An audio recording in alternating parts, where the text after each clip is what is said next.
ज्ञानतिमिरन्धस्य ज्ञानञ्जनशलाकया चक्षुरुन्मिलितं येन तस्मै श्रीगुरवे नमः।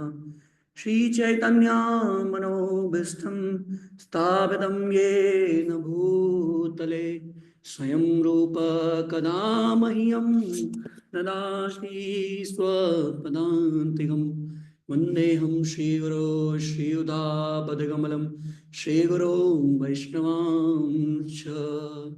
श्रीरूपं नागृतं रघुनाथं मृतं तं सजीवं साद्वैतं सावधूतं परिजनसहितं कृष्णचैतन्यदेवं श्रीराधा कृष्णपादान् सहगणा ललिता श्री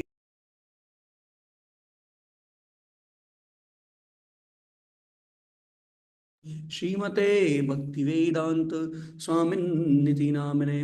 नमस्ते सरस्वती देवे गौरवाणी प्रचारिणे निर्विशेष शून्यवादी पाश्चात्य देशतारिणे। नमो महावदन्याय कृष्ण प्रेम प्रदायते कृष्णाय कृष्ण चैतन्य नामिने गौरतविषे नमः। हे कृष्णा करुणा सिंधु दीनबंधो जगतपते गोपेश गोपिका कांत श्री राधा कांत नमोस्तुते। तप्त कांचन गौरांगी श्री राधे वृंदावनेश्वरी वृषभानुसुते देवी प्रणमामि हरिप्रिये। वाञ्छा कल्पतरुभ्यश्च कृपा सिन्धुभ्य एव च पतितानां पावनेभ्यो वैष्णवेभ्यो नमो नमः। जय श्री कृष्ण चैतन्य प्रभु नित्यानंद श्री अद्वैत गदाधर श्रीवासादि गौरभक्तवृंद।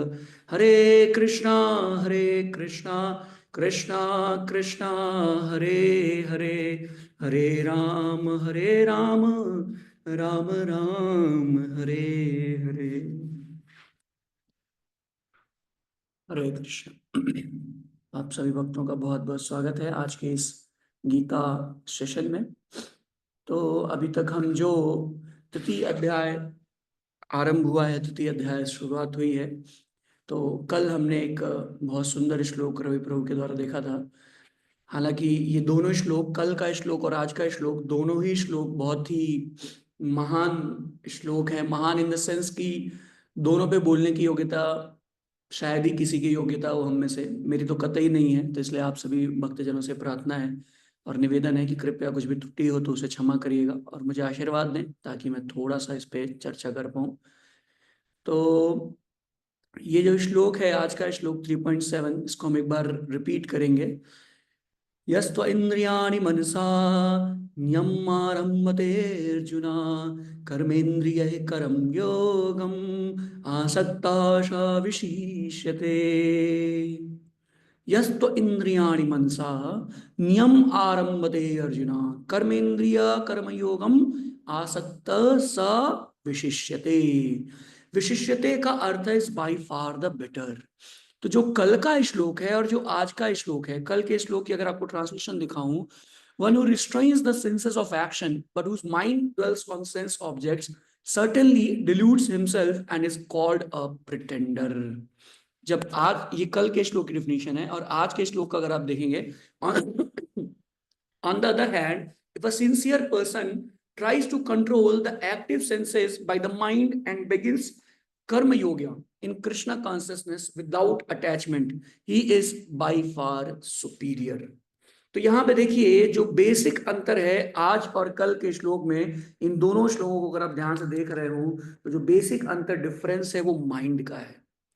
कल का जो श्लोक है वो बोलता है कि इंद्रियां सदाचार में है लेकिन मन दुराचारी है, और आज का श्लोक बोल रहा है कि इंद्रियां शायद भौतिक कर्मों में लगी हों लेकिन मन जो है वो सदाचार में लगा हुआ है। तो 3.6 जो है वो मिथ्याचार बताता है और 3.7 जो है वो सदाचारी। तो दोनों एक ही सिक्के के पहलू हैं, लेकिन मेन फोकस दोनों श्लोकों में किस पे है? मेन फोकस माइंड के ऊपर है। कल का श्लोक जो था उसमें बताया गया कि कैसे कई बार व्यक्ति बाहरी रूप से आचरण करते हुए लग सकता है कि वो साधु है। देखिए, बहुत ध्यान से देखने की एक बात है, जो कल का श्लोक है उसमें एक इंपॉर्टेंट चीज ध्यान से देखिए। संयम्य, कल के श्लोक में एक शब्द आ रहा है संयम्य, कर्मेंद्रियाणि संयम्य। इसका मतलब क्या है? इसका मतलब है कि जो कर्म इंद्रियां हैं, अपने पास कितनी ज्ञान इंद्रियां हैं? 5 ज्ञान इंद्रियां हैं और 5 कर्म इंद्रियां हैं। ज्ञान इंद्रियां सबको पता है, त्वचा है, सेंस ऑफ टेस्ट है जो जीवा है, और जो आपके नॉस्ट्रल्स हैं, नोज जो नाक है, जो आपके कान है, जो आपकी आंखें हैं, ये 5 ज्ञान इंद्रियां हैं। लेकिन जो ये कर्म इंद्रियां हैं, आपके हाथ पैर, ये जो कर्म इंद्रियां हैं, इनके बारे में लास्ट श्लोक, छठे श्लोक में बोला गया है कि वो व्यक्ति जिसकी ये इंद्रियां कंट्रोल में हैं। बहुत ध्यान से समझिए इस बात को। ये बात कई बार हम लोग कहते हैं कि ये उन भक्तों के लिए, हमारे जैसे लोगों के लिए जो छठा श्लोक है, नहीं। छठा श्लोक भी किसकी बात कर रहा है? वो उनकी बात कर रहा है एटलीस्ट जिनकी कर्म इंद्रियां तो उनके कंट्रोल में है, बस मन से उनका चिंतन सेंस ग्रेटिफिकेशन में लगा हुआ है, लेकिन बाहरी रूप से वो सेंस ग्रेटिफिकेशन नहीं कर रहे हैं। यानी उनकी इंद्रियां जो है वो विषयों का संग नहीं ले रही हैं, उनका मन विषयों का संग ले रहा है।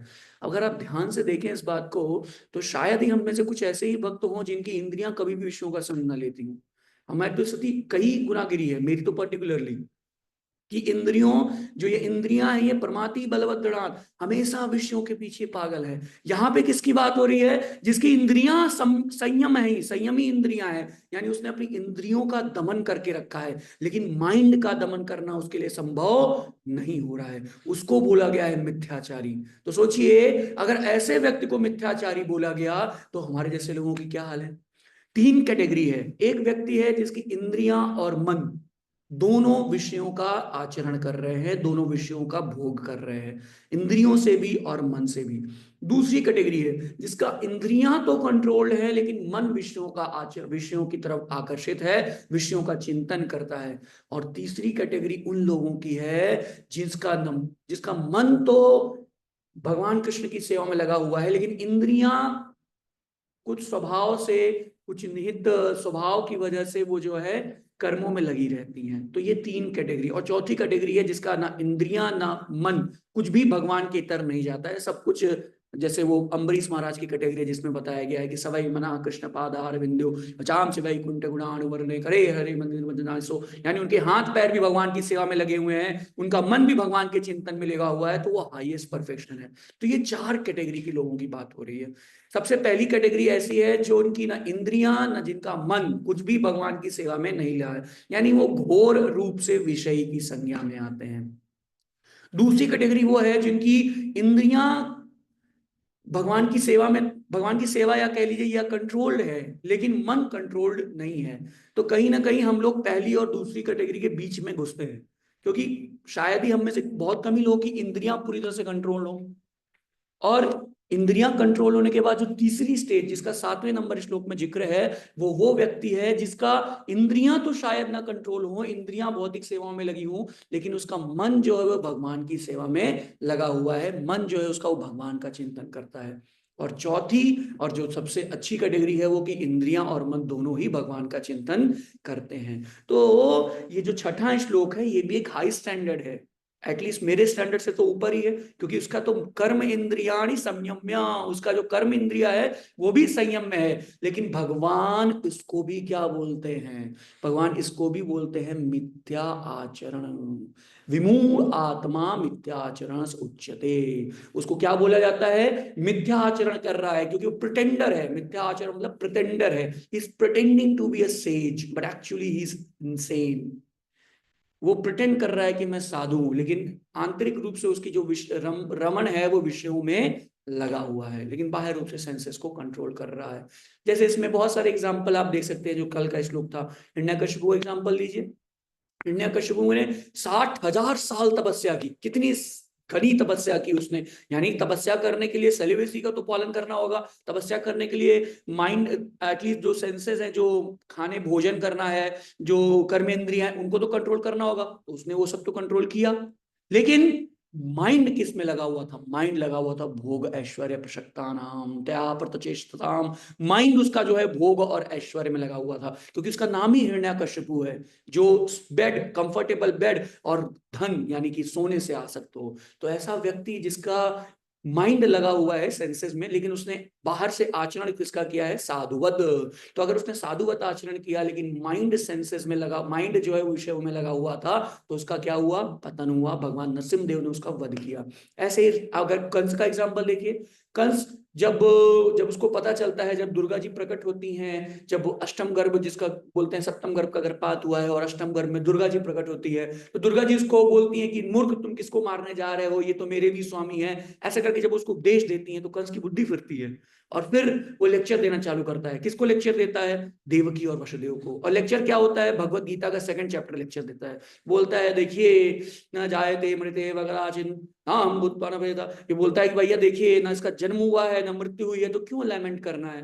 अरे जो आपके पुत्र थे वो तो अजर अमर सोल थे, वो जीवात्माएं थे, उनका तो जन्म, वो तो देह का मृत्यु हुआ है, तो आप क्यों शोक करते हैं। फिर बोलता है कि देखिए, बहुत सारी ऐसे फिलॉसफी डिटेल में जाता है, बहुत सारी चीजें बताता है, लेकिन अल्टीमेटली फाइनली कुछ ही दिन बाद वो फिर से वापस अपनी क्रूरता पे आ जाता है। यानी उसकी जो इंद्रिय है वो तो शायद कुछ देर के लिए उसने दमन करके रखा, लेकिन जो उसका माइंड है वो अभी भी dwelling upon the sense objects. तो इस कैटेगरी के लोग, जिस पर रवि पुणेकल बहुत डिटेल में चर्चा की थी, तो वो एक दिक्कत वाली बात है। और थोड़ा अगर क्लियर करना चाहें तो एक छोटी सी स्टोरी मैं आपको सुनाता हूँ। एक बार क्या था कि दो मौनी साधु थे, दो साधु थे, उनको एक नदी को पार करना था। तो नदी को पार करने के लिए वो लोग जो हैं अपने साथ कुछ दो साधु या कह लीजिए चेले चेले थे, गुरु थे, वो लोग नदी को पार करने जा रहे थे। तो रास्ते में जब नदी को पार करने के लिए पहुंचे तो वहां पे एक युवती थी, वो भी नदी पार करना चाह रही थी। तो वो नदी में पानी कम था, तो उसने जो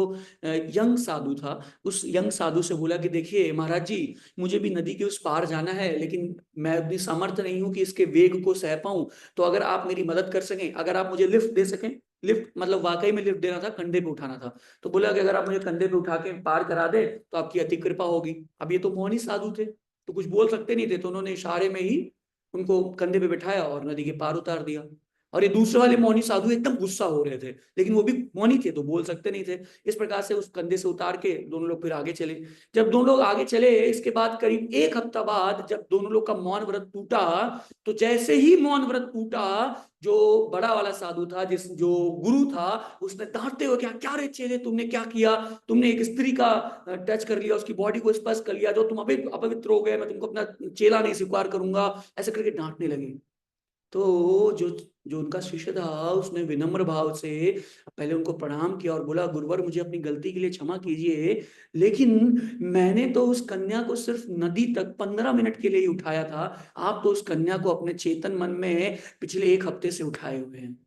तो यानी कि इसका माइंड उस पे लगा हुआ था, और लेकिन इसका जो है, जो ये दूसरा चेला था, उसने टाइम बीइंग उसको हेल्प किया था। तो देखिए माइंड का बड़ा गेम है। एक बार की बात है, दो चोर एक गांव में सोचे कि आज चलते हैं इस गांव में चोरी करते हैं।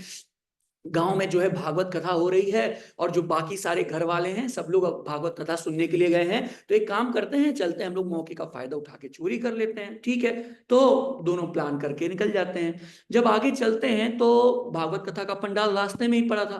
तो उसमें से एक चोर की इच्छा होती है कि थोड़ा मैं भी सुन लेता हूँ भागवत कथा। कहते हैं कि अच्छी बात है, सुनना चाहिए, मनुष्य जीवन का धर्म है, तो मैं भी थोड़ा सा सुन लेता हूँ। तो दूसरे चोर से कहता है कि एक काम करते हैं, थोड़ा सा भागवत कथा सुन लेते हैं फिर चलते हैं। तो दूसरा चोर कहता नहीं, देखो देखो, I am very busy person, इतना टाइम मेरे पास नहीं है कि मैं भागवत कथा वथा सुनूं। तो एक काम करो, तुम्हें सुनना तुम सुनो, मैं जाता हूँ चोरी करने। ऐसा कह के वो चला जाता है, और जो दूसरा वाला चोर ये भागवत कथा सुनने के लिए बैठ जाता है। कथा प्रारंभ होती है, ये चोर चोरी करने के लिए किसी घर को ढूंढ रहा है, और ये चोर भागवत कथा में बैठ के महाराज जिसे कथा सुनना चालू कर रहा है। लेकिन विषय वस्तु ऐसी है कि दशा ऐसी है दोनों की, कि जो व्यक्ति चोरी करने के लिए गया है वो अपने आप को कोसना चालू करता है कि हे भगवान, मैं कितना अधर्मी हूं, कि इतना अच्छा संयोग मिला था, मेरा जो भाई है जो चोर है उसकी बुद्धि जगी, उसने भागवत कथा में बैठ गया, और यहाँ मैं इतना अधर्मी हूं कि उस कथा को छोड़ करके मैं चोरी करने के लिए जा रहा हूं, मैं कितना बड़ा पापी हूं। ऐसा कह करके वो अपने आप को कोसने लगा, अपने आप को फटकारने लगा। इसी समय जो दूसरा व्यक्ति, जो दूसरा चोर जो भागवत कथा में बैठा हुआ है, वो सुन तो रहा है भागवत कथा, लेकिन उसके मन में विचार आ रहे हैं कि आहा, मेरा दूसरा मित्र जो है वो पक्का कोई ना कोई बड़ी तिजोरी हाथ लगी होगी उसके, पक्का कोई ना कोई रईस आदमी का घर वो लूट रहा होगा, और यहाँ मैं अपना जीवन व्यर्थ कर रहा हूँ, ये पंडित जी पता नहीं क्या बड़बड़ा रहे हैं, यहाँ मैं अपना जीवन वेस्ट कर रहा हूँ इस भागवत कथा में बैठ करके। तो वो इस प्रकार से उस चोर के ऊपर ध्यान लगाने लगा, और जो चोर चोरी करने गया था वो भागवत कथा के ऊपर ध्यान लगाने लगा। तो कुछ समय के उपरांत दोनों की मृत्यु हुई। दोनों की जब मृत्यु हुई तो यमलोक ले जाया गया। यमलोक में यमराज बैठे हैं, सामने ये दोनों लोग बैठे हुए हैं, इन दोनों को सजा सुनाई जानी है। तो सबसे पहले नंबर आया जो व्यक्ति चोरी करने गया था। जो व्यक्ति चोरी करने गया था, यमराज ने बोला इसको स्वर्ग भेज दिया जाए। चित्रगुप्त से पूछा तो चित्रगुप्त ने बोला कि मेरा सॉफ्टवेयर बता रहा है इसको स्वर्ग भेज दिया जाए। तो ठीक है, उसको स्वर्ग भेजा गया। तो दूसरा वाला चोर चौंक गया, अरे ये तो चोरी करता था, इसको स्वर्ग कैसे भेजा गया। तो जो चोर भागवत में बैठा था उसने बोला महाराज मेरे लिए क्या आदेश है, यमराज से बोला। तो यमराज ने अपने यमदूतों को बोला इसको तुरंत लेके जाओ नरक में, और जितनी भयंकर सजा हो उसको दो। तो वो चौंक गया, उसने बोला अरे महाराज मैं तो भागवत कथा में बैठा था और ये व्यक्ति चोरी करने गया था। बोला, यमराज ने बोला no, you are where your mind is. The person who was going for stealing, his mind was in the Bhagavat katha, and the person who was sitting in the Bhagavat katha, his mind is in stealing. तो जैसे अभी हम लोग भी class कर रहे हैं, अभी हो सकता है कि कुछ लोग घर में हो, कुछ लोग कहीं भी हो, तो किसी का माइंड कहीं भी हो सकता है। तो क्लास में आप फिजिकली प्रेजेंट हो सकते हैं, या तो यहाँ तो ऑनलाइन क्लास है, आप चालू करके बैठ जाइए, किसको दिख रहा है कहाँ पे आप बैठे हुए हैं। तो फिजिकली यू में be present in the class, और फिजिकली प्रेजेंट होना बड़ी बात है आज के जमाने में। अगर फिजिकली प्रेजेंट भी हो गए तो एटलीस्ट मेंटली थोड़ा तो ट्राई करना चाहिए, क्योंकि wherever our mind is dwelling upon, there we are existing, we are not exactly at the place where we are physically sitting. So इसलिए बहुत इंपॉर्टेंट है कि माइंड पे जो संयम है, वो संयम जो आज के श्लोक में भगवान अर्जुन को बता रहे हैं। तो अगर हम नीति शास्त्र को देखें तो महात्मा और दुरात्मा में क्या अंतर है। नीति शास्त्र बोलते हैं मनस्य एकम वचनम एकम कर्मम एकम महात्मना, मनस्य अतः वचन अतः कर्म अतः दुरात्मा। तो जो पहली लाइन है वो कह रही है कि जिसका मनुष्य वचन और कर्म, मनसा वाचा कर्मणा, यानी माइंड, वर्ड्स और जो एक्शन है वो सब एक होने चाहिए। दिमाग जो सोचता है, बुद्धि जो सोचती है, वही हम बोलते हैं और उसी को करने का प्रयास करते हैं, तो वो एक महात्मा है। एट द सेम टाइम अगर किसी का मन कुछ और कह रहा है, बोल कुछ और रहा है और कर कुछ तीसरा रहा है, तो ही इज अ दुरात्मा। तो महात्मा वो है जो वही बोलता है जो वो सोचता है, और वही करता है जो वो बोलता है। तो इसलिए ये बहुत इंपॉर्टेंट है कि हमें ये समझना कि हमारा माइंड कहाँ पे है। और अगर हमारा माइंड इन सब चीजों में रम रहा है, कहीं भी भौतिक चीजों में, विषयों में रम रहा है, तो समझना चाहिए कि अभी हमारी शुद्धि नहीं हुई है, या हमें अभी बहुत लंबे रास्ते पे जाना है। तो पहला स्टेज जैसे मैंने आपको बताया कि इंद्रियों का दमन, कर्मेंद्रियों का दमन, कर्मेंद्रियों के दमन के बाद जो दूसरा स्टेज है वो है माइंड पे संयम। क्योंकि प्रभुपाद जी एक तात्पर्य में भगवत गीता के एक श्लोक के तात्पर्य में लिखते हैं आहार शुद्धि, सत्य शुद्धि, ऐसे करके प्रभुपाद जी लिखते हैं सत्य शुद्धि, संकल्प शुद्धि, संकल्प शुद्धि, संस्कार शुद्धि, संस्कार शुद्धि, ऐसे करके एक लंबा सा श्लोक बोलते हैं। तो उसमें लिखते हैं कि सबसे पहले ईटिंग को सुधारना है, क्योंकि tongue is the most precarious organ of the body.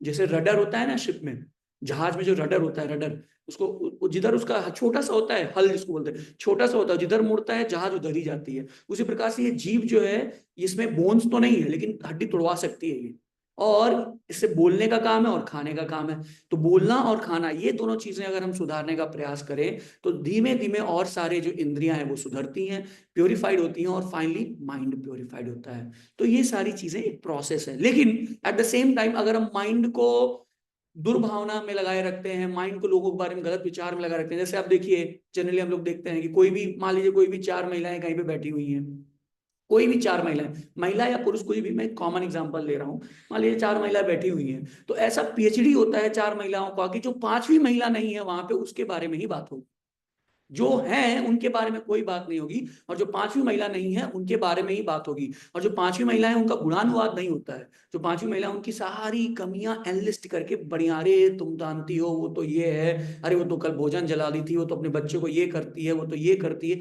ऐसे करके उनके बारे में बात होती रहती है। और मान लीजिए जैसे एक मैं लाइव केस दिखा रहा हूँ, महिलाओं का तो नहीं, मैंने हॉस्टल में देखा था, एक रूम में चार लड़के बैठे थे आपस में, मेरे बैचमेट थे, तो वो चारों मिलके बतिया रहे थे। किसके बारे में? जो पांचवा वहां पे नहीं था। और सब उल्टा सीधा ही, अरे देखो वो तो असाइनमेंट नहीं करता टाइम पे, वो तो ये करता है, वो तो ये बदतमीज है, ये है वो है। फाइनली हुआ क्या कि एक चार में से एक को कुछ कॉल आई, तो वो उठ के उसको जाना पड़ा।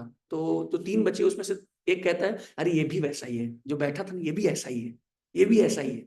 तो उसकी बुराई चालू। अब तीन के पास पीएचडी है उस चौथे में, फिर इसमें से अगर कोई उठ के जाएगा तो फिर दो, और फाइनली जो एक बच्चे का बोलेगा मैं ही पुरुषोत्तम भगवान, मेरे में कोई बुराई नहीं है। तो बेसिकली ये जो मिथ्याचार है कि अंदर कुछ और रहता है, बाहर कुछ और रहता है। तो 3.6 जो है वो भौतिकवादी विचार को बताता है, जो मटेरियलिस्टिक व्यू पॉइंट है, कि जो सिर्फ और सिर्फ एक्सटर्नल प्रेजेंटेशन यानी जो पैकेजिंग होती है ना उस पर ध्यान रखते हैं। और 3.7 जो है वो स्पिरिचुअल व्यू पॉइंट को बताता है, यानी आध्यात्मिक संयोजन, इंटरनल कंटेंट पे फोकस करता है। तो अगर जो आप ये दुनिया देखें, अगर फास्टेस्ट ग्रोइंग इंडस्ट्री अगर विश्व में अगर कोई है तो है कॉस्मेटिक इंडस्ट्री। क्योंकि ये जो सिविलाइजेशन है, इसका एक टर्म दिया है एक इकोनॉमिस्ट ने, इसको बोलते हैं प्लास्टिक सिविलाइजेशन। क्योंकि यहाँ पे पैसा प्लास्टिक है, स्माइल भी प्लास्टिक है, जो गुड्स हैं वो भी प्लास्टिक हैं। लेकिन अगर आप देखें कोई भी चीज प्लास्टिक सेटिस्फाई नहीं करती। जैसे मैं आपको एग्जांपल दूं, मान लीजिए जो बच्चे होते हैं ना, छोटे बच्चे, मैंने जैसे मेरे एक सिस्टर का लड़का है छोटा सा, तो उसके पास खेलने के लिए कुछ, उसको खेलने या पढ़ने के लिए ही उसको फल फ्रूट दिए जाते हैं, प्लास्टिक के फल फ्रूट, जिससे वो समझता है कि ये बनाना है, ये एप्पल है, ये मैंगो है, ये गुआवा है, ऐसे करके तो उसको दिए जाते हैं। सोचिए आपको फ्रूट सैलेड में वो सारे फ्रूट्स काट के दे दिए जाए, जो प्लास्टिक के फ्रूट्स हैं वो काट के दे दिए जाए, तो अगर आपको ये फ्रूट दिए जाएंगे तो क्या इससे आपकी हंगर सेटिस्फाई होगी? नहीं, हंगर भी सेटिस्फाई नहीं होगी, टेस्ट भी नहीं आएगा, आपके लिए हेल्दी भी नहीं है, आप इसको खा भी नहीं सकते, यानी सब कुछ बेकार ही है उस प्लास्टिक के फूड में। इसी प्रकार से जो ये प्लास्टिक सिविलाइजेशन है, अगर आप इसको अंदर लेने का प्रयास करते हैं तो एक्चुअली में सफरिंग के अलावा कुछ नहीं मिलता है। जैसे एग्जाम्पल लेते हैं ढाबे का, आप किसी भी ढाबे में, अगर रोड साइड किसी ढाबे में जाइए, और जनरली ढाबे की स्थिति होती है बहुत ही बेकार होती है।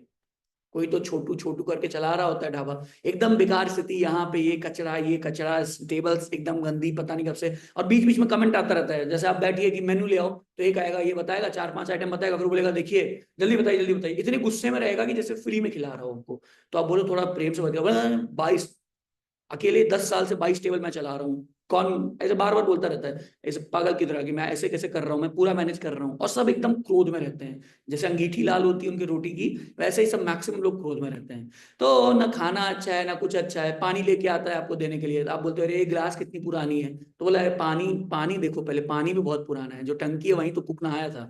तो ये सारी चीजें ढाबे में है। लेकिन एट द सेम टाइम अगर आप 5 स्टार होटल में जाइए, सेम टाइम पे आप 5 स्टार होटल जाइए, गजब, एकदम घुसते ही आपको पहले तो 10 मिनट तक सब हंसते हुए दिखेंगे, मतलब आपसे कुछ पूछेंगे भी नहीं, 10 मिनट तक तो आपको देख के मुस्कुराएंगे। उसके बाद पूछेंगे what you like to have, उसके बाद फिर जो अपने 108 उपनिषद है उनसे ज्यादा तो उनका मेनू निकलता है, मेनू कार्ड देंगे, सब कुछ डिटेल देंगे, ये देंगे ये देंगे। लेकिन एक्चुअली में आप 5 स्टार होटल में खाइए या ढाबे में खाइए, जो सेटिस्फेक्शन आपको घर के खाने में आएगा वो सेटिस्फेक्शन कहीं भी आने वाला नहीं है। प्रेजेंटेशन डिफरेंट हो सकती है 5 स्टार होटल की, लेकिन सेटिस्फेक्शन आने की कोई गारंटी नहीं है, क्योंकि जो कॉन्शियसनेस है that is the most important thing. जो कुक है, जो 5 स्टार होटल में खाना बना रहा है, अगर उसकी चेतना ऐसी हुई कि अरे मुझे 3 महीने से सैलरी नहीं मिली है, पता नहीं मेरे से जबरदस्ती करवा रहे हैं, खाना तो वो टेस्टी बना देगा।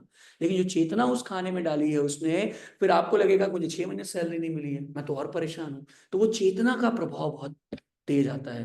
तो अभी मतलब समाज इतना, अभी जल्दी मैंने रिसेंटली एक न्यूज देखी थी, मेरे जानने वाले में एक दो शादी तय हो गई थी, मंगनी वगैरह जो भी होता है, सगाई वो हो भी गई थी फिक्स, मतलब सगाई हो गई थी, शादी भी तय हो गई थी। लेकिन समहाउ लड़की वाले को पता चला कि जो लड़के वाले का घर है उसका लिविंग रूम 3,000 स्क्वायर फीट का है, बस 3,000 स्क्वायर फीट का लिविंग रूम।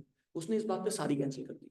उसने बोला कम से कम 5,000 स्क्वायर फीट तो होना चाहिए, कबड्डी खेलेगी मेरी बेटी वहां जाके। तो उसने सिर्फ इस छोटी सी बात पे शादी कैंसिल कर दी। रिश्ते में अगर आप देखिए, किसी को रिश्ता बताइए, ये देखिए ये कन्या है, ये वर है, जो भी है, सबसे पहले क्या, सुंदर है कि नहीं, और सब कुछ बाद में, पहले सुंदरता है कि नहीं। तो जैसे ध्रुव महाराज की दो माताएं थी, उत्तानपाद की 2 पत्नियां थी, एक सुरुचि थी एक सुनीति थी। तो उत्तानपाद भी किससे मोहित हुए? सुरुचि से। सुनीति से मोहित नहीं हुए, क्योंकि सुंदरता जो है वो आकर्षित करती है, जो प्रेजेंटेशन है, जो पैकेजिंग है वो आकर्षित करता है। एक पत्नी ने अपने पति से पूछा ऐसा ही कि आपको मेरे अंदर ब्यूटी ज्यादा अच्छी, मेरी ब्यूटी ज्यादा अच्छी लगती है या ब्रेन ज्यादा अच्छा लगता है?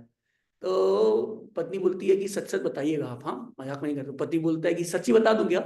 तो पत्नी कहती नहीं नहीं नहीं, आप मजाक ही करिए, मजाक ज्यादा अच्छा लगता है। तो देखिए जो पैकेजिंग है, कॉस्मेटिक जो है, जो चीजें कॉस्मेटिक की हैं वही चीजें हमको अट्रैक्ट करती है। जो इंटरनल कंटेंट है वो देखने के लिए पहली बात तो वो अट्रैक्ट तभी करेगा जब आप इस बाहर की कवरिंग के बियॉन्ड देख पाएंगे। अगर वो स्पिरिचुअल विजन हम डेवलप नहीं कर पा रहे हैं तो चाहे हम भक्तों के संग में भी रहे, जैसे मैं कल एक यहाँ पे लव फीस्ट था तो यहाँ पे एक बात मैंने ऐसे लेक्चर में बोली कि चाहे आपकी पत्नी भक्त हो, चाहे आपके बच्चे भक्त हो, चाहे आपके पति भक्त हो, लेकिन फिर भी आपको मंदिर आकर के भक्तों के संग में आना चाहिए। क्यों? क्योंकि बहुत मुश्किल होता है अपने पत्नी या पति या बच्चों में भक्त देख पाना, बहुत मुश्किल होता है। क्योंकि ये मटेरियल विजन इतना ओवर पावर कर लेता है कि स्पिरिचुअल विजन परवेड ही नहीं कर पाता है। देखिए अगर कोई भी चीज आपको अंदर का देखना है, जैसे पेंसिल है, पेंसिल का आपको इंटरनल देखना है तो पेंसिल को छीलना पड़ेगा। जो पेंसिल का रियल वैल्यू है वो इसके इंटरनल में है, लेकिन वो तब तक आपको दिखाई नहीं देगी जब तक आप पेंसिल की जो कवरिंग है उसको नहीं हटाएंगे। और जो ये कवरिंग हटाने का प्रोसेस है, ये शार्पनर जो है ना, ये टफ प्रोसेस है, इसमें पेन है, इसमें पेन इन्वॉल्व है। लेकिन जब तक वो व्यक्ति उस पेन को नहीं सहेगा तब तक वो कवरिंग हटने वाली नहीं है। और जब तक वो कवरिंग नहीं हटेगी तब तक it is like polishing the cage. जैसे हमने बचपन से स्टोरी सुन रखी है ना कि तोता है और एक पिजड़ा है, तो पिजड़ा सोने का है और तोता अंदर है। लेकिन आप पिजड़े को दिन भर साफ करिए, उसको बढ़िया से एकदम वो क्या क्या तो आता है साफ करने वाला, चमकाने वाला, उसको चक लगाइए, चमकाइए एकदम बढ़िया से, लेकिन तोते को कुछ भी खाने के लिए मत दीजिए तो फाइनली तोता will starve till death, the parrot will die, even the cage may remain, the parrot will die. Similarly, this civilization is treating us, teaching us to polish the cage. अभी आप देखिए, अभी स्पिरिचुअलिटी भी एक प्रकार से polish हो गई है, एक प्रकार से टैग हो गया है। लोग, आप दो लोग अक्सर बात करते हैं कि अरे मैं ये वाला योगा करता हूँ, ये वाले योगा क्लब में जुड़ा हूँ, तुम कौन सा योगा करते हो? अच्छा तुम ये वाला योगा करते हो, अरे वो वाला ज्यादा अच्छा है। क्यों अच्छा है? क्योंकि उसकी फीस ज्यादा है। तुम्हें पता है उसका 5,000 रुपये महीने का क्लब चार्ज है। मतलब अभी इंडिया वर्ल्ड में 18,000 करोड़ की इंडस्ट्री है योगा की। योगा की जो इंडस्ट्री है वो 18,000 करोड़ की इंडस्ट्री है। लेकिन शायद ही वो, प्रभुपाद जी कहते हैं, they are simply doing monkey gymnastic, they are simply doing monkey gymnastic. क्योंकि जो योगा शब्द है उस शब्द का मतलब भी नहीं ले रहा है कोई। योग शब्द का अर्थ है कि भगवान से जीवात्मा को जोड़ना, योग मतलब एडिशन, और भगवान से जीवात्मा को जोड़ना, तो वो शब्द का अर्थ भी नहीं ले पा रहे हैं लोग, इसलिए इतना अधिक वो आर्टिफिशियल जीवन जी रहे हैं। तो अगर हम स्पिरिचुअलिटी में हैं तो भी हमें चेक करना चाहिए कि हमारा जीवन आर्टिफिशियल है या फिर मेरी कॉन्शियसनेस में कुछ प्रभाव है। जैसे हम बाहर से धोती कुर्ता पहन सकते हैं, बाहर से कंठी माला पहन सकते हैं, साड़ी पहन सकते हैं, तिलक लगा सकते हैं, चुटिया रख सकते हैं, सब कुछ कर सकते हैं, लेकिन हृदय में क्या कुछ परिवर्तन हो रहा है? अगर हृदय में कुछ परिवर्तन नहीं हो रहा है तो फिर वो जस्ट लाइक अ टर्माइट इफेक्ट। टर्माइट इफेक्ट पता है आपको? जैसे एक टर्म है साइंस में, टर्माइट इफेक्ट। वो ऐसा इफेक्ट होता है जैसे मान लीजिए आपके घर में कुछ वो है, लकड़ी के कुछ फर्नीचर्स हैं, तो उसमें कभी कभी दीमक लग जाती है। अच्छा, दीमक जब लगती है तो वो पहले पता नहीं चलती है, बाहर से तो शानदार दिखता है, लेकिन एक समय ऐसा आता है कि दीमक अंदर से एकदम खोखला कर चुकी होती है उस फर्नीचर को, और आप बैठते हैं और फर्नीचर टूट जाता है। दीमक साल भर में, क्या ऐसा रिकॉर्ड है, विश्व में अराउंड $3 बिलियन की संपत्ति का नुकसान करती है।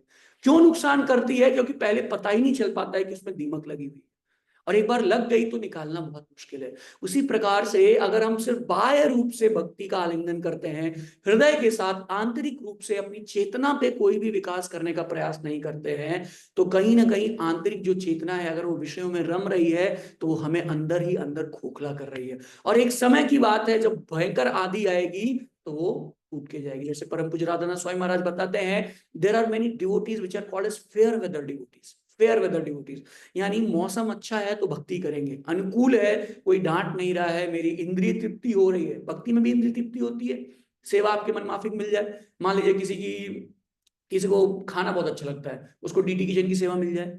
किसी को जो है गाना बजाना बहुत अच्छा लगता है, उसको कीर्तन करने की सेवा मिल जाए। तो ये देखना चाहिए कि मैं सेवा अपनी इंद्रिय तृप्ति के लिए कर रहा हूँ या कृष्ण की इंद्रिय तृप्ति के लिए। क्योंकि स्वइंद्रिय प्रीति वांछा तारे भले काम, कृष्ण इंद्रिय प्रीति इच्छा धरे प्रेम नाम। सेवा में भी ये समझना चाहिए कि क्या मैं भगवान कृष्ण की प्रसन्नता के लिए कर रहा हूँ, क्या मैं गुरुजनों और सीनियर वैष्णव की प्रसन्नता के लिए कर रहा हूँ, क्या ये सेवा उनको पसंद करेगी, या सिर्फ और सिर्फ अपनी इंद्रिय तृप्ति की प्रसन्नता के लिए कर रहा हूँ। स्टार्टिंग लेवल पे ठीक है, डाउटेलिंग और propensity is good for starting, but slowly slowly we should try to surrender, because until unless, जो प्रहलाद महाराज नविदा भक्ति बता रहे हैं, श्रवणम कीर्तनम स्मरणम विष्णु, इसके आखिरी में बता रहे हैं कि एक्चुअली में जो भक्ति है वो ही तो सिम्टम है, भक्ति लक्षणम, ऐसा श्लोक में आता है, ये लक्षण है, सिम्टम है, but what is real bhakti? Real bhakti surrender. And what is surrender? Surrender is aligning our consciousness with the consciousness of guru and Krishna. तभी कृष्ण कॉन्शियस होंगे ना, जब हमारी कॉन्शियस उनके साथ एक लाइन में, एक पैरेलल लाइन में जाएगी। तो ये टर्माइट इफेक्ट से बचना चाहिए। टर्माइट इफेक्ट हो गया, उससे अगर हम नहीं बचेंगे, जैसे पंचर होता है ना गाड़ी में, पंचर, एक छोटा सा पंचर होता है, जैसे हमारी गाड़ी थी, उसमें छोटा सा पंचर हुआ था, पता नहीं चल रहा था कहाँ है कहाँ है कहाँ है, लेकिन वो गाड़ी का पंचर आपकी गाड़ी को भी रोक सकता है, क्योंकि एक समय पे जब पूरी हवा निकल जाएगी तो गाड़ी को आपको रोकना पड़ेगा, भले ही वो पंचर छोटा सा हो। जैसे भगवान कृष्ण गीता में कह रहे हैं, हर्षे कौन सा श्लोक है एक सुंदर सा, कि एक भी इंद्रिय अगर आपकी विषयों पर रमण कर रही हैं तो वो आपके पूरे माइंड को हरने का साहस रखती है। 2.60 या 2.61 है, जिसमें अर्जुन को बता रहे हैं कि अर्जुन तुम वन में मत जाओ, क्योंकि वन में जाओगे, मान लो तुम कह रहे हो तुम कंट्रोल लो, लेकिन अगर एक भी इंद्री प्रमाती बलवदृढ़, एक भी इंद्री अगर प्रमाथी हो गई तो हरस्य प्रसमम मना, जो प्रबस लोग हैं, जो बुद्धि वाले लोग हैं, उनका भी मन को हरने के में सक्षम है। तो जैसे एक छोटी सी स्टोरी आती है, एक राजा थे, उनको लोमड़ियों से बहुत प्रेम था, वो लोमड़ी बहुत पसंद करते थे, तो उन्होंने अपने राज्य में ऐलान करवा रखा था कि कोई भी लोमड़ी को परेशान न करे, हत्या न करे, उनको परेशान न करे। लेकिन एक नया व्यक्ति आया उस राज्य में, उसको पता नहीं था ये नियम, तो उसके घर में एक लोमड़ी घुसी, उसने लोमड़ी को पकड़ के कैद कर दिया। जैसे लोमड़ी को कैद किया तो उसके बगल वाले ने बोला, अरे तुम लोमड़ी अपराध कर रहे हो, तुम्हें सजा होगी। नहीं नहीं नहीं, कुछ नहीं, इसने इग्नोर किया। एक दिन की बात है, राजा somehow happened to visit that place, उसके घर पे विजिट किया somehow। जैसे विजिट किया तो ये डर गया, और डर के इसने लोमड़ी को अपने कुर्ते के अंदर छुपा लिया। और राजा सामने आया, राजा ने हाल साल पूछा, सब कुछ पूछा कि तुम नए हो क्या, ये है वो है, राजा को पता नहीं चला। 15 मिनट बाद राजा गया, तो 15 मिनट बाद इसने जो है अपने अंदर से वो लोमड़ी को निकाला, लेकिन क्या देखता है कि अंदर की अतड़ियां, पेट, किडनी सब कुछ गायब हो चुका है, सब कुछ लोमड़ियां खा चुकी हैं। उसी प्रकार से जो ये अनर्थ हमारे हृदय में बैठे हैं, हमें ये विचार करना चाहिए कि ये अनर्थ भी कहीं हमारे आंतरिक चेतना को पूरी तरह से कैप्चर न कर लें, पूरी तरह से खत्म न कर दें, क्योंकि बाहर से फिर शायद हम सही दिख सकते हो, लेकिन फिर आंतरिक जगत पतन हो गया है। जैसे परम पूज्य हलदर स्वामी महाराज बताते हैं कि जिस समय हमारे विचार ऐसा आता है कि हम गुरु की आज्ञा के खिलाफ जाएंगे, उसी समय पे हमारा पतन हो जाता है। अधोगति वहीं से चालू होती है, जैसे ये विचार हृदय में आता है। तो ये जो अभद्र है, जो ये अनर्थ है, जो ये 6 अनर्थ हृदय में है, काम, क्रोध, मद, मोह, लोभ, मत्सर, इन सारे अनर्थों को विचार करना चाहिए, समझना चाहिए कि कैसे तो प्रयास किया जाए भगवान नाम के जप में, भगवान की कथा सुन करके। जैसे परम पूज्य राधा स्वयं का एक कोट है, if you are striving to hear, if you are eager to hear and striving to chant attentively and ready to serve sincerely, eager to hear, striving to chant attentively and ready to serve sincerely, then Krishna will take care of all your impurities. तो अगर आप सुनने के लिए, भगवत कथा सुनने के लिए उत्कंठित हैं, और दूसरी चीज, अगर आप नाम जप, एक ध्यान पूर्वक नाम जप करने के लिए प्रयास कर रहे हैं, और अगर आप सेवा में सिंसियर है, तो भगवान कृष्ण आपके अनर्थों को आपसे दूर कर देंगे। जैसे लीच थेरेपी होती है ना, एक तो मैंने अभी आपको लोमड़ी का एग्जांपल दिया, एक दूसरा एग्जांपल आता है लीच का। लीच भी एक जानवर है, वो भी हृदय के अंदर जाता है, वो भी आपके शरीर के अंदर जाता है। आयुर्वेद में लीच थेरेपी होती है, लेकिन वो लीच आपके शरीर की सारी इम्प्योरिटीज को निकाल के फेंक देता है। तो ये जो लीच है ये पॉजिटिव है, और जो लोमड़ी है वो निगेटिव एग्जाम्पल है। तो हमें भी देखना चाहिए कि क्या सिर्फ बाह्य रूप से मैं भक्ति कर रहा हूँ, या आंतरिक चेतना में भी कुछ परिवर्तन हुआ है। अगर आंतरिक चेतना में भी कुछ परिवर्तन नहीं हुआ है, तो कहीं ना कहीं हम भी एक गलत रास्ते को अख्तियार कर रहे हैं, जैसा भगवान गीता के श्लोक में बता रहे हैं। अब इससे हतोत्साहित होने की भी जरूरत नहीं है। ऐसा भी नहीं है कि ठीक है प्रभु जी अब अंतर तो कुछ आ ही नहीं रहा है, तो एक काम करते हैं, बाहर जो कुछ है उसको भी निकाल छोड़ देते हैं, क्या फायदा। जैसे बहुत लोग कहते हैं ना जब हम प्रचार करते हैं, जब हम गीता बांटते हैं, तो बोलते हैं अंदर तो पूरा मैला भरा हुआ है, तो बाहर से हरे कृष्णा करने से क्या ही होगा, तो इसलिए नहीं करे तो अच्छा है। वो एक कोट है, सेइंग है, 100 बिल्ली खा के चूहे चली, सॉरी 100 चूहे खा के बिल्ली चली हज को। तो भाई 100 चूहे खा के बिल्ली हज जा तो रही है, जाने दो, नहीं तो 101वां चूहा भी खाएगी। तो ये धारणा भी नहीं अपनानी चाहिए। जैसे एक बार एक डिसाइपल थे श्रील प्रभुपाद के, उन्होंने श्रील प्रभुपाद को दंडवत किया, फिर उठे और बोले Prabhupada I don't feel like paying obeisances to you. Prabhupada से बोले कि प्रभुपाद जी मुझे कुछ फील नहीं होता कि आपको दंडवत किया जाए। तो प्रभुपाद बोले करते रहिए, फील हो जाएगा। तो fake it till you make it, तो तब तक तो करना ही है। ऐसा नहीं है कि कल से ठीक है धोती कुर्ता तिलक माला कंठी हटा दिया, क्योंकि अब तो अंदर में तो सब कुछ इम्प्योर ही है, तो बाहर भी क्या जरूरत है। नहीं, एक स्टोरी है छोटी सी, उसको सुना के आज की क्लास को खत्म करेंगे। एक कॉबलर की स्टोरी है, बड़ी फेमस स्टोरी है, बचपन में हमने सुनी हुई थी, शायद आपने भी सुना हो। एक राजा था, एक राज्य में एक राजा था।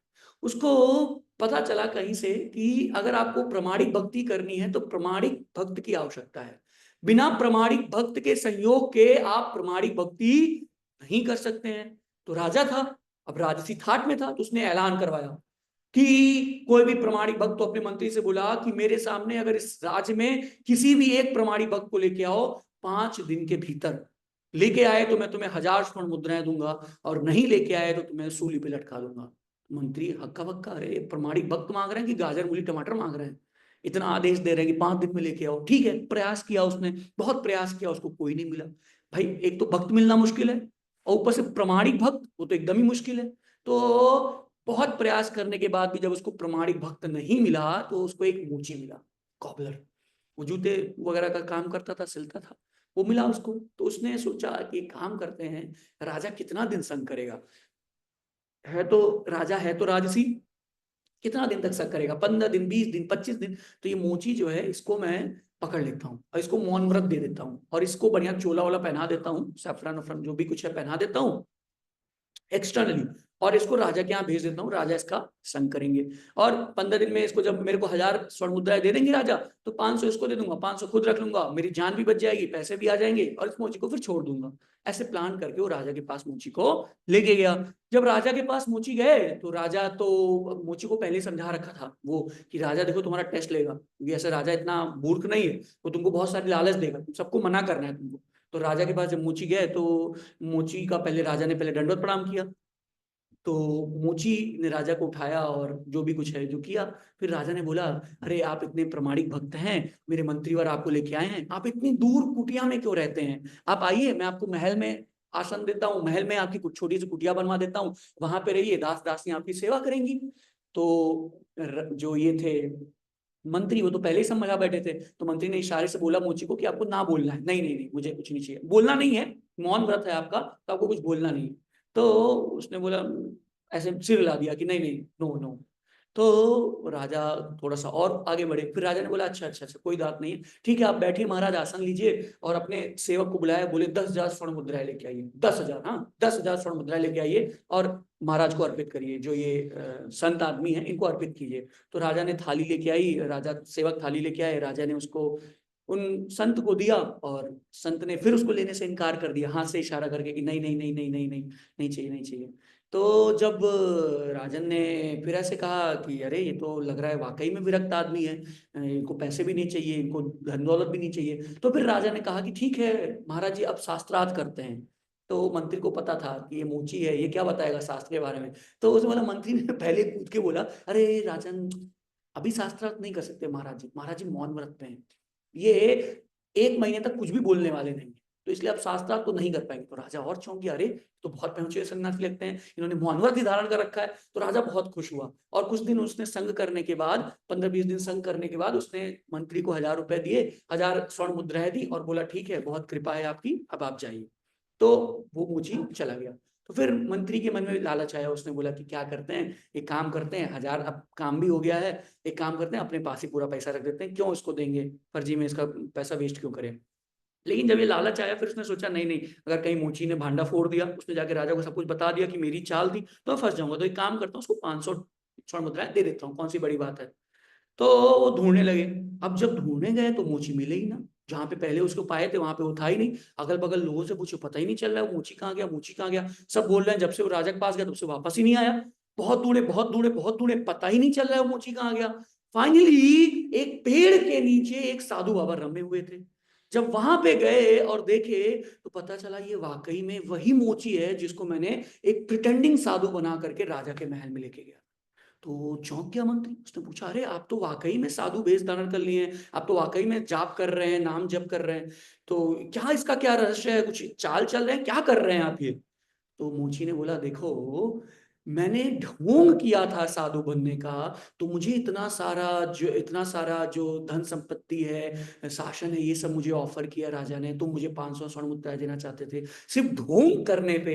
तो अब मैंने विचार किया, मेरे अंदर ये चेतना जगी कि अगर मैं वाकई में साधु बन गया तो मेरे लिए वैकुंठ का जगत है, तो मैं वैकुंठ में चला जाऊंगा जहाँ अनलिमिटेड ऐश्वर्य है, कोई कमी ही नहीं है। तो इसलिए मैंने फिर निश्चय किया कि मैं वाकई में साधु बनेगा। तो इसलिए ये जो बोलते हैं ना कि कई लोग कमेंट करते हैं कि इस्कॉन में क्या है, ये विदेशी लोग हैं, अंदर से तो पूरा कचरा ही होगा, विदेशी है क्या, इनको भक्ति होगी, बाहर से बस पहन लिया है। नहीं, पहले बाहर आएगा फिर अंदर आएगा, कहीं तो है, अभी धीमे धीमे तो आएगा ही ना। तो इसलिए जब तक कपट इसको नहीं बोलते कि आपके बाहर कुछ और है अंदर कुछ और है, कपट इसको बोलते हैं कि आपके बाहर कुछ और है अंदर कुछ और है, लेकिन आप वही दिखाना चाहते हो जो आप बाहर से हो।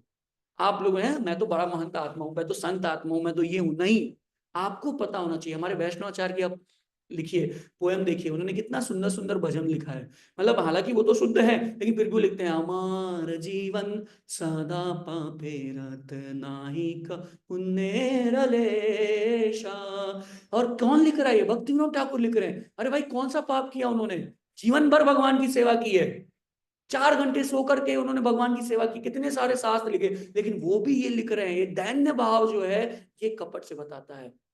चेतन महाप्रभु बोलते हैं मैं पतित पावन हूं, क्योंकि सबको ही पतित है, हम भी पतित हैं, हर कोई पतित है, मैं पतित पावन हूं, लेकिन कपटी पावन नहीं हूं। तो जो मिथ्याचार है वो ये समझना चाहिए, प्रिटेंड नहीं करना चाहिए। यानी ऐसा नहीं है कि बाहर कुछ और अंदर में भेद तो रहेगा ही, अभी हम शुद्ध भक्त तो है नहीं, वो भेद तो रहेगा और शायद अंतिम समय तक वो भेद रहे, लेकिन ये प्रिटेंड नहीं करना चाहिए कि देखो मैं तो बहुत एग्जॉल्टेड डिवोटी हो गया हूं। तो इस चीज से बचना चाहिए। तो जो ये आज का श्लोक है और जो कल का श्लोक था, इसका मेन सार यही है। जैसे प्रभुपाद जी आज के तात्पर्य में लिखते हैं, it is better to be a sincere sweeper on the street than to be a charlatan meditator. अगर आप आज का श्लोक देखें, उसके आखिरी तात्पर्य में आखिरी बहुत फेमस लाइन है, प्रभुपाद जी लिखते हैं कि झाड़ू लगाने वाला, एक सिंसियर झाड़ू लगाने वाला एक अच्छा है, रादर देन भी एक ऐसा योगी जिसका मन बार बार विषयों में रम रहा है। तो एक चीज है कि मन विषयों में रमना, और एक चीज है कि उसको विषयों में रम तो रहा है लेकिन उसको रोकने का प्रयास करना। तो ये अगर कोई प्रयास कर रहा है तो वो कपटी नहीं है। जैसे यमुनाचार्य लिखते हैं यदि यद अवधि में, यदि यद अवधि करके एक श्लोक बोलते हैं कि मेरा मन जब भी विषयों भोग की तरफ जाता है तो सुष्ठु बुखार मुखरंदा, तो मेरे मन में जो है मेरे जो जीवा है उस पर थूक आती है और मैं उसको थूक देता हूँ, spit, I spit on that thought. इसका मतलब थॉट तो अभी भी आ रहा है, बहुत ऊंची स्टेज पे है, थॉट तो अभी भी आ रहा है, लेकिन उस थॉट पे वो ड्वेल नहीं कर रहे हैं, एक्शन नहीं कर रहे हैं। तो ये चीज इंपॉर्टेंट है, हमें इसका प्रयास करना है। विचार तो अभी भी आ सकते हैं गलत, लेकिन उस पर ड्वेल नहीं करना है और उस पर एक्शन नहीं करना है। तो यही एसेंस है, और ये सब सामर्थ्य आएगा भक्तों की प्रेरणा से, भक्तों की सेवा से। क्योंकि भक्त कृष्ण भक्तेरा निवेदन कृष्ण दया में, अगर भक्त प्रार्थना करते हैं, अगर भक्त आशीर्वाद देते हैं, तो ही भगवान कृष्ण कृपा करेंगे। तो भक्त कैसे प्रार्थना करेंगे, भक्त कैसे आशीर्वाद देंगे, अगर हम भक्त को, प्रामाणिक भक्तों को एक प्रामाणिक सेवा के माध्यम से प्रसन्न करने का प्रयास करेंगे। जैसा परम पूज्य राधानाथ महाराज बताते हैं कि अगर हम भागवत कथा सुनने के लिए ईगर है, उत्सुक हैं, ऐसा नहीं कि कितना लंबा चल रहा है, कब खत्म होगा, ये वो, ऐसा नहीं, उत्सुक होना चाहिए पहली चीज। और दूसरी चीज कि हमें जो है नाम जप करने के में हम प्रयास कर रहे हैं कि हम ध्यान पूर्वक नाम जप करें। और तीसरा चीज, प्रामाणिक भक्तों की प्रामाणिकता के साथ सेवा कर रहे हैं उनको प्रसन्न करने के लिए। तो इन सब के माध्यम से हमें निश्चित रूप से पतित से पवित्र होने में संभव है, हमारे संभव है कि ये संभव बात प्रोग्रेसिव है। तो आप सबको बहुत बहुत धन्यवाद सिंसियरली अटेंटिवली सुनने के लिए। और आप सबसे ये प्रार्थना है कि हमें भी आशीर्वाद दीजिए ताकि हम लोग भी भक्तों की सेवा में नित्य रूप से लग सके। हरे कृष्णा। श्री प्रभुपाद की जय। श्रीमद् भागवत महापुराण की जय। किसी को कोई प्रश्न है, एक प्रश्न अगर किसी को है तो ले सकते हैं, नहीं तो क्लास समाप्त करते हैं। Any question? Okay, no question. Hare Krishna. Shri Prabhupada की जय।